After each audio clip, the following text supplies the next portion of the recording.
quick. Let's get your side of the story. Yes. Put you in handcuffs, okay? Okay. Official street property. Correct. How you guys doing? Good, how you doing? Good, thank you.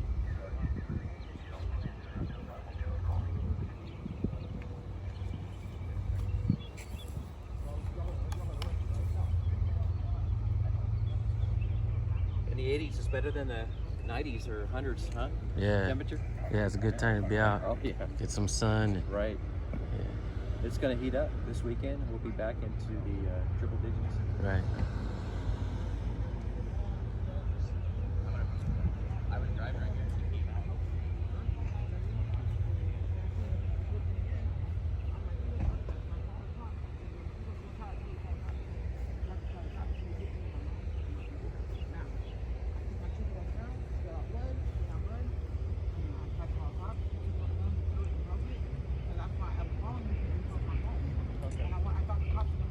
How's it going, gentlemen? Good. You have every right to record us. No big deal. But if you don't mind, we just don't feel safe doing our investigation with you guys right here. Just go down to that second palm tree. You can record from there. All right? What are you talking about? I just spoke to the sergeant right now. He wasn't even tripping. Okay. Well, He knows who we are. He knows we're not here to cause trouble. okay, I He understand. knows we're just here I understand recording. that, but I'm just asking you guys just film from a distance for us, at least into that next yard. After that next yard, I have no problem with it. I mean, we're at a kind of a reasonable distance, are we? Aren't we? A reasonable distance is an objective statement. It's whatever anybody else feels safe about. Yeah. Okay. Yeah, guys, there's some And on top of some the- HIPAA laws that we don't want to have violated. We potentially have a victim here. I do respect that. You just don't mind doing what the officer says. Well, I mean, you know that we can't violate HIPAA laws, right? Only like you guys can, and medical professionals. Did you want to go back a little bit for us? I appreciate that. Actually, I was going this way. That sounds good. That's fine. Yeah, I Either that mean, yard or that yard is preferable. Either way, you have every right to record it. All right? I'm on private property anyways, aren't I? You're good, sir. Yeah, we're good. Thank you. Good. I spoke to you recently, as a matter of fact, Did we? man. Yeah.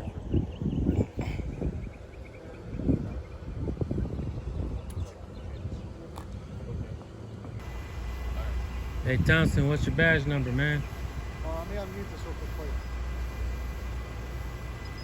Badge number is 1525. 1525. Yes, sir. Are you chewing tobacco? I'm not. Is there a reason why you keep spitting on the ground? Yeah, it's because I have dry mouth. I haven't had enough water today. Yeah, I'm not chewing tobacco. Hey, let me ask you, man. What made you want to take that approach with me to try to push us back? You know we're not here to No, try to interfere in I'm not any saying way. that- I'm not saying you are. It's the fact that we were taught a certain way that if anybody is within listening distance to a victim, we are told that, hey, if you're going to video, that's fine. However, do it from a distance to where that they're not going to feel like they're now impeding on their privacy, right? But at the end of the day, it's a private matter. So that's what you're being taught. You're being taught wrong, man. And I'll tell you why. Okay. Like, listening it's supposed to be a reasonable distance. Like, I could understand if I'm like right here, your car's here, and the car you're pulling over is right there. You know, like I could understand if I'm like right in the middle, but I'm a reasonable distance, and there is no case law in the Supreme Court case. It's supposed to be reasonable distance, and you just admitted to saying that it's not for us to hear, right? But that's being unreasonable, bro. So you just admitted to being taught an unreasonable approach to journalists. It's not reasonable whenever it's a subjective opinion about a reasonable distance. You know what I mean?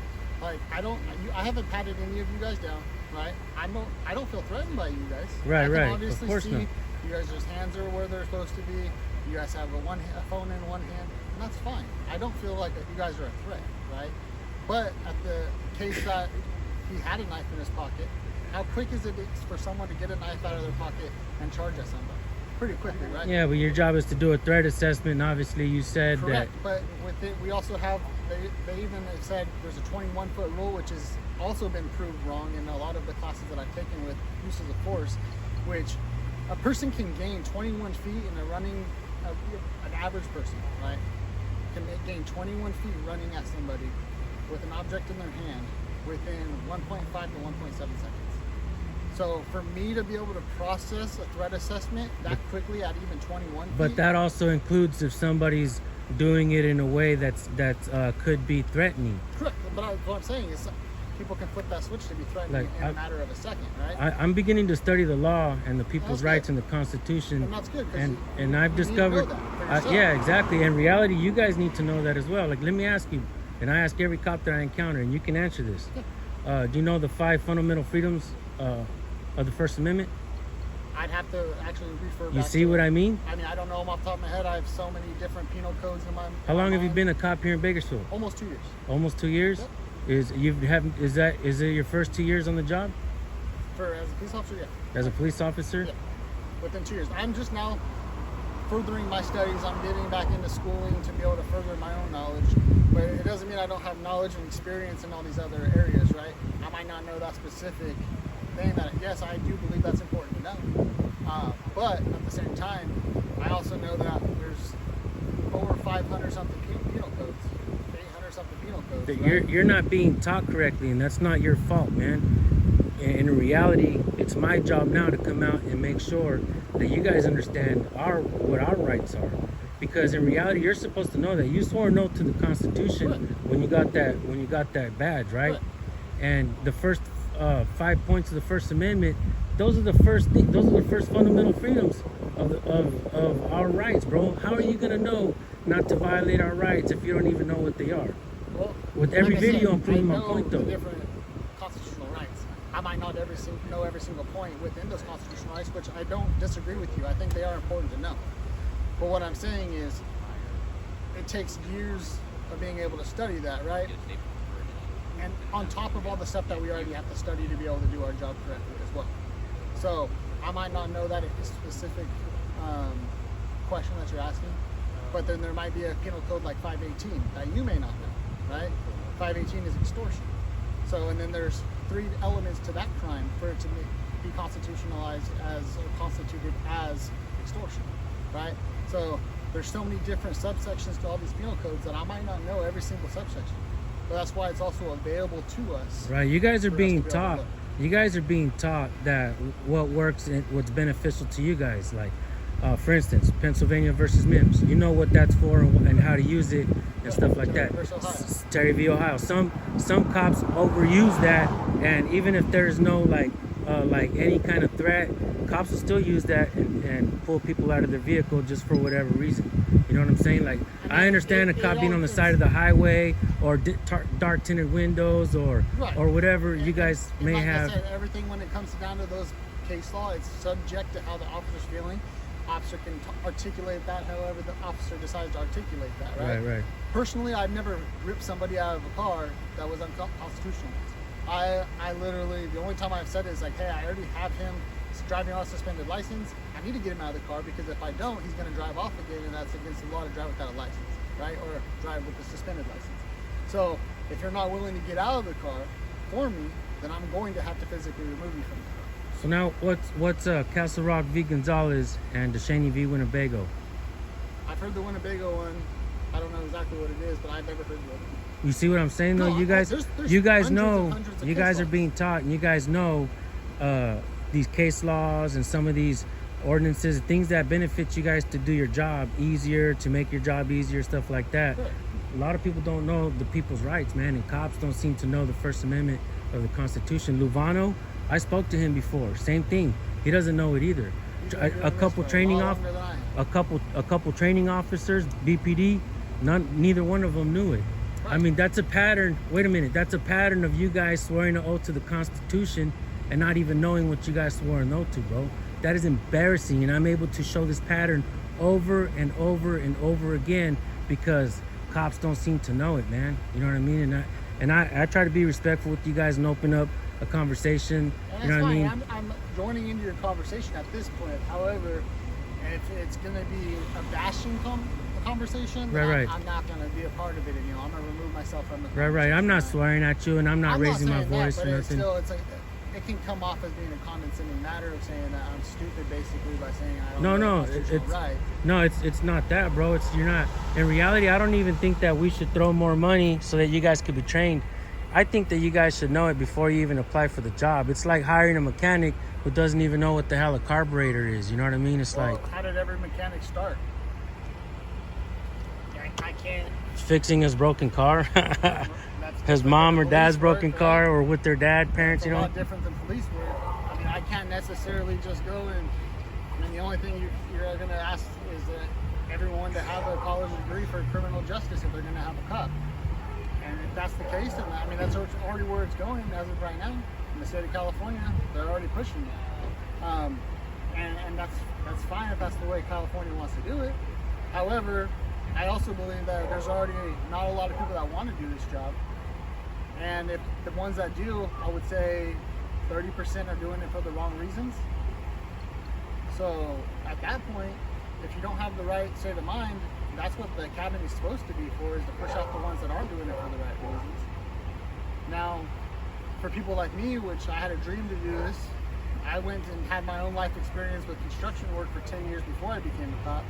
Yeah, I might not know all these laws and everything prior, but that's why I'm doing my studies now on my off time, right? Not getting paid for it, to further my end, because this is my passion. My passion is to help you, the neighbor here, business owners downtown. That's my passion, is to want to help. That's why I became a cop, right? But I have to be given some sort of credit for wanting to do the job in the first place. Word, but at the same time, man, you gotta understand the limits to the scope of your authority. And I don't You know think what I I've mean? abused it. I mean, you were trying to push us back when I had just spoken to Well- Lovano, like not even like Well, like like I said, everything's 10 subjective. seconds. I didn't know you had already spoke to my sergeant. If he gave you the clear, he could have told me, hey, I gave him the clear to be at that distance. Okay, no big deal. I was unaware, and for me, I just see about 15, 20 feet to the back, right? I'm like, hey, this victim's right here. She's holding an object in her hand that's part of her body. I think it's kind of a violation, not really a violation of anything that you guys did wrong necessarily, but I don't want her privacy to feel like now she's having to tell not only the public, but also whoever this video goes out to, right? Well, I've spoken to this guy before. He's been professional when I've spoken to him. How you been, man? Oh, how's it going? Good. You mind if I grab water for you? Yeah, go ahead. And he did the right thing. He knew we were out here. He knew that there's absolutely no expectation of privacy in public, so he decided to take her into the vehicle. Well, he did that only because our sergeant asked him to. Because Okay. our sergeant felt at that point that it was too close. Well, then Lovano did the right thing at Correct. that point. I agree with that. Right. I agree with that. However, I just thought I wouldn't say want to say common sense, but being a respectful, because you guys have been respectful this entire time. I would hope that by me just asking, it wouldn't have been a big deal. Just move one yard or the other. You want to zoom in, that's fine. I would just ask you nicely to say, hey, this is what I believe is a reasonable distance for her to feel like her privacy is not being infringed on. And But maybe I just figured that would be the right thing to do. That's maybe why you're I not asked. the kind of cop that would try to violate somebody's rights, but I would say you would have to agree that there are cops that are out there, even if they're not trying to violate somebody's rights, they're doing it in a way of coercion. You know what I'm saying? Like you have to tell us or whatever, or if you don't tell us, yada yada yada, right? So sometimes I believe that it is reasonable for the people to actually hear what's going on. And I gotta say, man, that there's times where I've muted people's personal information. Like there's people that have yelled out their social security numbers and their home addresses, and I take that out of the video because Right. And that's respectfully to do, right? Right. That's private information that you don't believe that the public should know. Right. However, not everyone's going to be like that. This is my first time encountering you guys. So if I ever see you in the future, then at that point, I'm going to obviously take a different approach, right? But since this is my first time, and we also know what part of town we're in, we also know what type of residents this part of town brings, homeless, I would not really so much here gang related, but just the type of people that aren't going to have the same type of mindsets as you guys have for the respect of the public. You know what I'm saying? Yeah. That being said, of course, I'm going to try to do my due diligence to say, hey, if she's not going to feel comfortable, just trying to think of her really. Just say, if she's not going to feel comfortable with them hearing it and videoing it, if I could just ask you guys to move to the side. So if I came off rude, I apologize. Didn't mean to come off rude. I'll take that, and I appreciate it, man. That's my mindset at the time. In this conversation, do you believe that I may have made some valid points? Oh, 100%. I mean, I don't think that you're wrong for anything that you believe. You know, if you believe that, I mean, some people say the sky is going to be red. And at some point, sometime today, it is red, right? But sometimes people look at it now and they're like, hey, that sky's purple. Well, it's not, but if you believe that, I'm not going to discredit your belief, right? Last time I spoke to Luvano, I asked him if he knew the five fundamental freedoms of the First Amendment. He said no, he was honest, and so just as you were. And so I told him, next time I see you, when I ask you, will you know him? And he said, yeah. So I said, all right. So he does, and right now I was like, hey man, let me ask you a quick question. He's like, I gotta go by. He's like, I have a good one. I think he knew I was about to ask him, you know? He probably did. But I'm gonna put it down right here. Freedom of speech, freedom of press, freedom of religion, freedom of assembly, and freedom to petition your government for redress of grievances. And a lot of people think you need a press pass or credentials to be a member of the press, but you could just be walking around with the pen and a paper and you know, give it to the news and you're a member of the press, or post it on YouTube or something. I mean, we know that because that's what all these streamers do, right? Right. So it falls in the same category. I put that down in my notes so I look it up. So when I Next time I see you, you ask me and I'll tell you the answer. Man, I'll put the videos together. It'll go viral. We'll both look good on the video, you know? And like I said, I'm only here to try to help the public. And I mean, I'm not perfect, right? So it's like if I'm going to sit here and tell you I'm perfect, I'm lying. And I'll be honest with you. I'm going to be honest with you, Townsend. When I started, I came off, I was a real asshole myself, man. You know what I mean? I learned along the way. I knew that I needed to improve, and I knew that instead of coming at you guys with middle finger up, you know what I mean, stuff like that, that I wasn't gonna get nowhere. Like me personally, I knew if I wanted to understand your job and get you guys to understand what I'm doing and why I'm doing it, I had to try to conversate with you guys and talk to you guys, and I think I've discovered a pattern, man, that's an easy fix throughout the nation, man. And I guess honestly, the problem with what I believe where it starts is we have so many classes combined in one. I mean, it feels like a time-long academy. In reality, for our whole entire 30, 40-year career, depending on what age you go into, is it long to do that academy, you know? But that's why they put it on us to further our studies on our own after the academy, right? There's certain testing that the state makes us pass while we're in the academy. If we pass them, we pass the academy.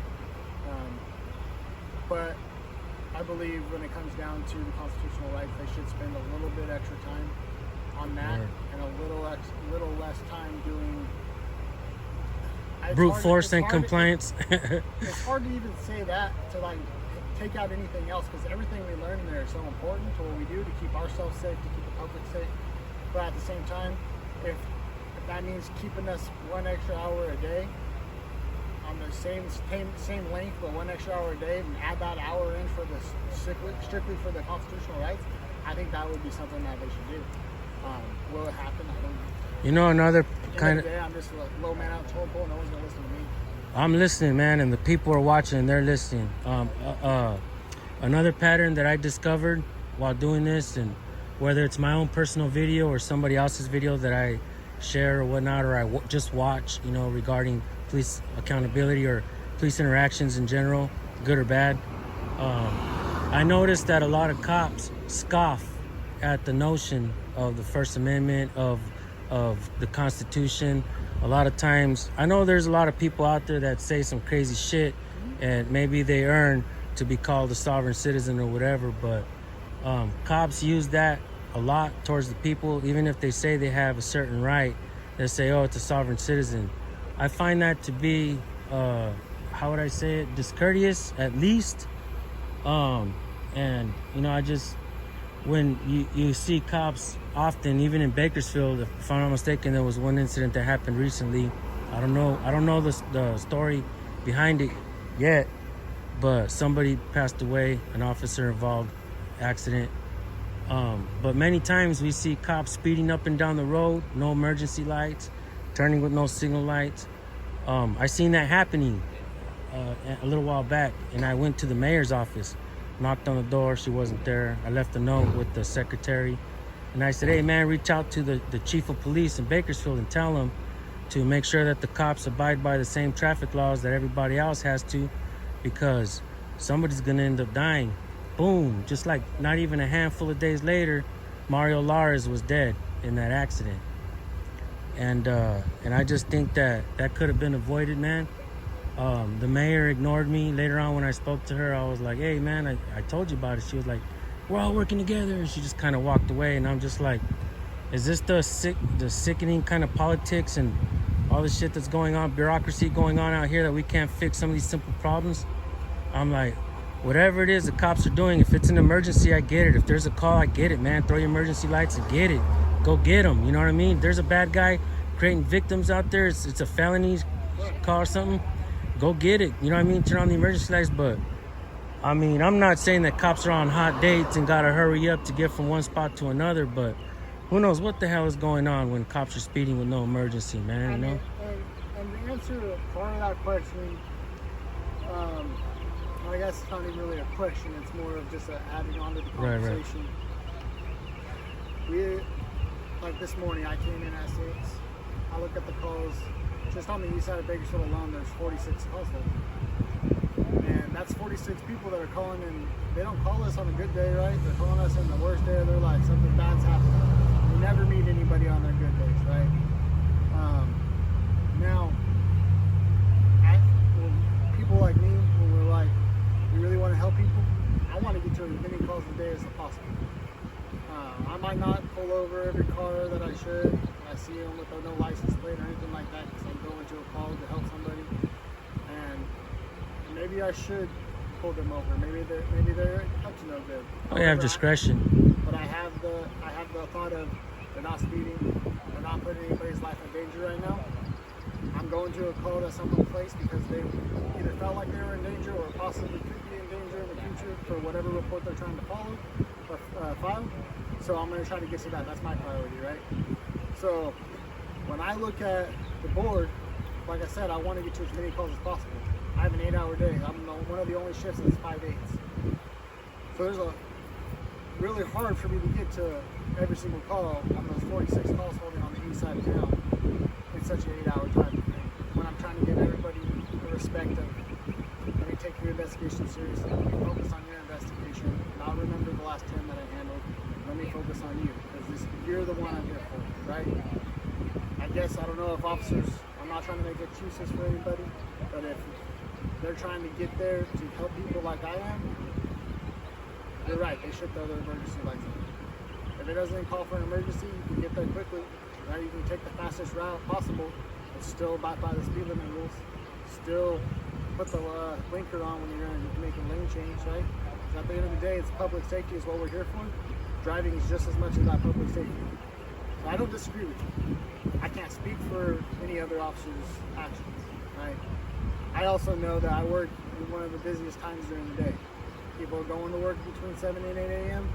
People are taking lunch between 11 and 12, and a lot of jobs get off around 3. So my 6 to 2 day falls in between a lot of those high traffic hours. I'll be honest with you. Even if I throw my license sirens on, I ain't going more than 45. There's too much traffic. Are people really looking, pulling over? Some don't. Some people freak out and they just sit there, and I have to try to lane change around them. Yeah. Do I throw blinkers on at every single turn? I'm not gonna lie to you, I probably don't. It also comes back with bad habits of how you drive off duty too, right? Is that something I'm trying to get better at? 100%. But that's all I can do is work on it from one day to the next. Well, I don't know, man. You guys got anything for Townsend here? Young lads. Alright. Well, if you guys don't have any more questions, I'm going to go make sure my partners are good and they don't need anything else. Alright, man. I appreciate you talking to me, man. Ask me the next time and I'll get back to you on that now. Alright, for sure.